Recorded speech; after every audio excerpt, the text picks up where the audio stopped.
Okay, I'm going to show you how to make Take On Me Aha vocal templates in Logic Pro X using just Logic stock plugins. So let's get straight into the breakdown.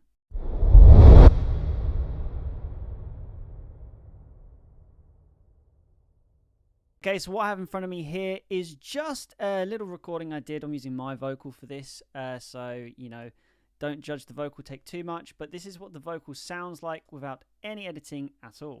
We're talking away.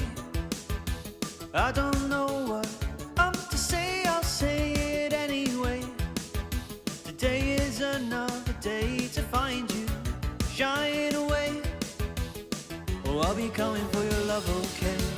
So you get the idea. It has the effects and the processing of Aha Take On Me. Now what I've done to make this vocal chain is try to consider firstly polishing up the vocals, then also applying the effects afterwards. So it's a double whammy, so it's not just an effects tutorial, it's also how to process vocals properly. And I'm going to explain to you step by step what I've done in decision making to get the desired sound for the song. So firstly, let's have a listen to the song completely raw so you can hear the raw take. I don't know what I'm to say, I'll say it anyway. Today is another day.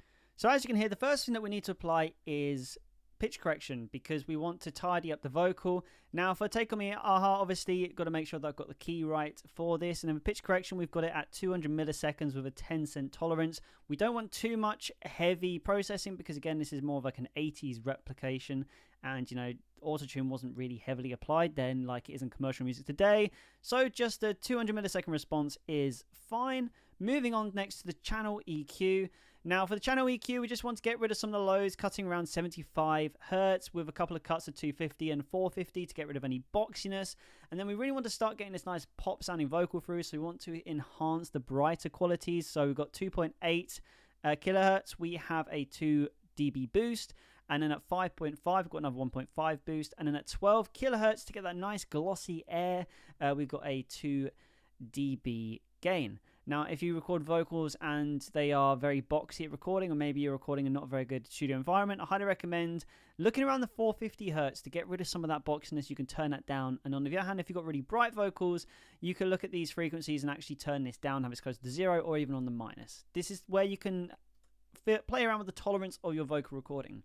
Now, next thing I love to do in vocal productions is line up 2 compressors in a row, because this is going to give you that decrease in dynamic range, but also improve the overall quality of the vocal because it's going to amplify everything. So you're going to get more detail come out in the vocal, as well as a bit more thickness. So firstly, we go with the vintage Opto compressor. Again, like very slow attack, moderate to slow release on it, with a threshold adjust is just when you see the vocal starting to come in. So if we listen to what it is so far, with the Opto, you'll see it in action. It anyway. We just want it lightly. Today is another day to find you, shying away. We just want it very gently, just catching the peaks in the song. We just want this really lightly applied to vintage Opto. And then we can apply afterwards the Studio VCA. Very good compressor emulation by Logic standards. I really like this plugin. And this one, again, like the makeup gain, you've got it down a little bit because remember, when you're adding compressor, you're naturally going to get some gain added. So you want to make sure you're controlling the gain on the compressor, make sure you've got the makeup down. And again, like very slow, like very small ratio, moderate release and a moderate attack, relying on that auto release especially. And you just want to see it in action, just kicking in again around the peaks. I don't know what I'm to say, I'll say it anyway. Now, when I'm looking at the reaction, I adjust the threshold accordingly because I want it to be no more than -5 dB on the graph or the meter, whichever one you like to look at, because I feel like you don't want to overly compress the vocals too early on in the mixing stage. So don't have it any more than -5. But again, that's the compressors in chain. As I said, it's going to do a lot for the vocals early on. Then we're going to add in our deesser, just the max reduction of 2, because again we want a nice bright poppy vocal, so we don't want to have too much of the higher frequencies getting dipped. I want to say with the deesser, so the threshold is just set to be able to cut out around 6,800. When you see this in action, it looks like this. Today is another day to find you, shying away.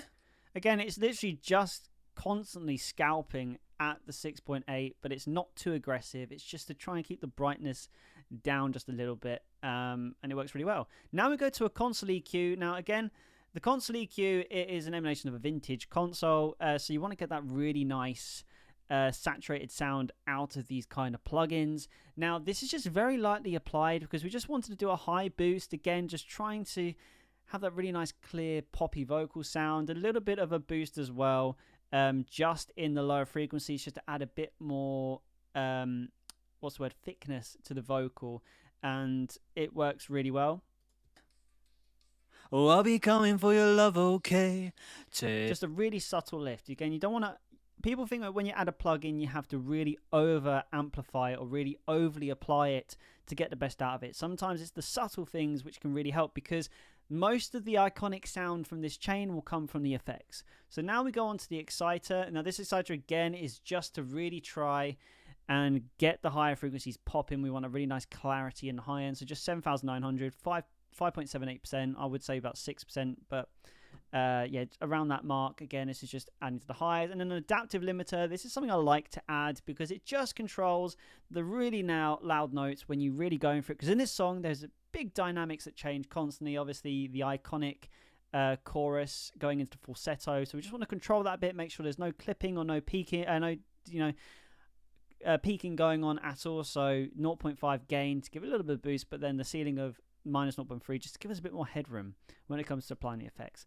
Now bus 1, this is the first application effects that we have.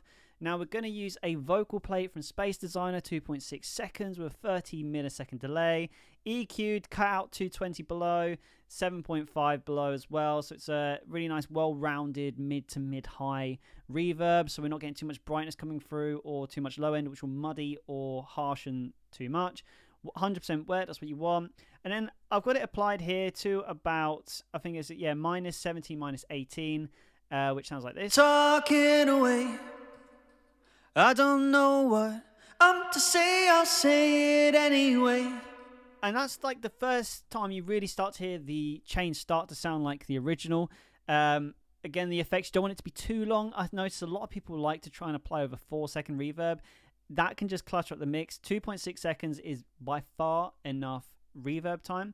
And then we're going to stack on top of that here some stereo delay, because you do hear a stereo delay in the song. And again, it's just 12% feedback, nothing too fancy, with a 1/8 one side and a quarter the other side. And again, just trying to roll off the lows and the highs so it's not too muddy in the mix. I'll say it anyway. Today is another day to find. Okay, now we really start to delve into trying to make this really sound like the original. So I've added a chromaverb with a concert hall with 3.8 seconds. So this is a big reverb, but the whole point of this reverb is to sit more in the background of the mix. It's one of them ones which you feel it, you don't really notice it, but when it's gone, you notice. So let's have a listen with it and without. Today is another day to find you, shine away. Oh, I'll be coming for... It just really helps with that very subtle decay, which happens a couple seconds after the vocals stop singing. And it's something that just, not only does it make the reverb sound a lot bigger, it puts the vocal more into a space. So then next thing we got is parallel compression. Now this is why I say don't overly compress in the channel strip section, because when you can bus a compressor as parallel compression, using the vintage opto, you can go a lot more aggressive. We've got a 5:1 ratio with the threshold all the way up, minus 8 dB, with a, don't need to like do a slowish attack and a slow release, but you can hear the before and after. This really boosts the vocal and gives it a real nice thickness. I'll say it anyway. Today is another day to find you, shine away. As you can hear, it just really just brings the vocal forward in the mix. Parallel compression is a very standard thing to have in vocals, but I love using it. And then we go on to the next thing. Now this is a little bit of micro width, I like to call it, because this can really help, especially in the chorus, spread the vocal, make the vocal seem bigger. And it's a really cool little technique I like to use and apply to the vocals. So I use an ensemble first for the harmonizer width, a sample delay, and then a channel EQ. So we're focusing on the mid to mid highs, but this really will create a really nice harmonic width to the vocal with a little bit more of a polished, bigger sound, help it sit at the forefront of the mix. And And just using these effects like this, I'll give you a before and after so you can hear. It's very subtle. Really recommend you wear headphones for this kind of demonstration, but it just really adds extra layers to it. To say, I'll say it anyway. Today is another day to find you, shine away.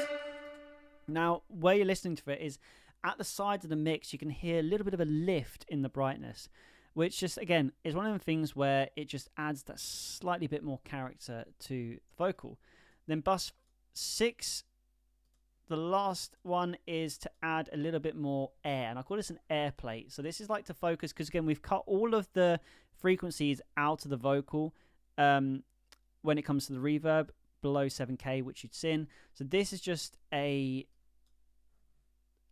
bus which is going to add a 1.1 second vocal plate delay with the exciter to enhance the high end, then a direction mixer to push it out to the sides of the mix. So we've got this reverb now which is smaller, but it's adding this real nice flutter and a nice texture which is really good in commercial pop music. And again, like the channel EQ, as you can see, we are just focusing on 7.5 kilohertz and above. So I'll give you again another before and after. To say, I'll say it anyway.